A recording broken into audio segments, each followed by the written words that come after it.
DMing at that moment. Really? Yeah. I had a tendency to, this is going to sound weird, but to fall in love with people's characters and want to give them stories and things. And I mean, every time, if they were any kind of role player at all, enough that I invited them to my home game, then I was like wanting to consummate their character. It's like when you and Steve did the same thing, sent your characters for this current thing. Both of you were all like, "Is this okay? If it's not, if this is a problem, we can change it." Blah blah blah. And I'm like, dude, half the fun for me as a DM is being handed 5 usually completely disparate characters and figure out a way to weave them into something that looks like this is what they were created for, even though, you know. And you were very good at that. Yeah. And I done that the whole time. I mean, I love the Monday night group that I've been DMing. I love the group when he was in it. I love the Friday night group. I mean, I just, at some point, I start to fall in love with the characters, and then I just really want to consummate them. I didn't anticipate that would be your answer to the question. Mm-hmm.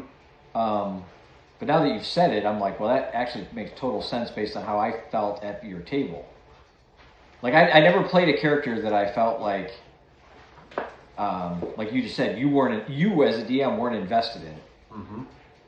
Which is really unique as a DM from, and again, my experience is relatively limited, or very limited, but you know, you were talking about players you've encountered. Well, a couple of DMs I've encountered, that's certainly unique, the way you bring the character, where you help us consummate the character.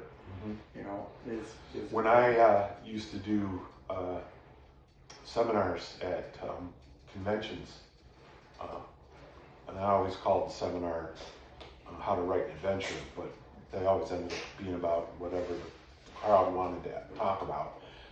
One of the things I would always say, one of my little sayings I created, was when you are DMing a group, you should make every guy at the table think he's the lead character in the story.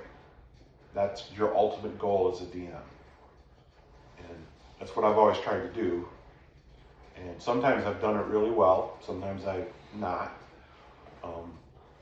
But it's interesting you say that. I can't think of a time when you didn't. Yeah, I can. Personally. That happens more with when I'm DMing people I don't know.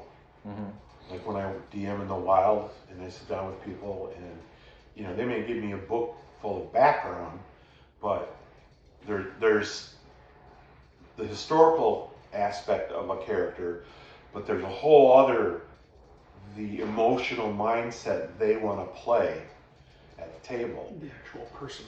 Yeah, and that sometimes, for some people, that takes a couple sittings for me to even figure out. Like one of the guys currently in the Monday night group, he's a friend of Ralph, another guy in the Monday night group. So he came in and I didn't know nothing about him. And it took me probably 4 sittings to figure out what he role plays for and what makes him happy, and because he's a very unexpressive person. So there's that. I mean, figuring the emotional side out, it's a real spectrum. Some people, I can be playing with them for 15 minutes and I know what they're looking for. But some people, it takes 4 or 5 sessions before I even understand what they are looking for at the table. So that's, if I'm understanding, it's a real brass plane intersection, because you're talking about the character they want to play, but then what is because I'm sure there's what that person's looking to get out of it, regardless of the character they're playing. You know, you're also feeding that, and I think you do that. I know you do that because you certainly feed my Jones in that area.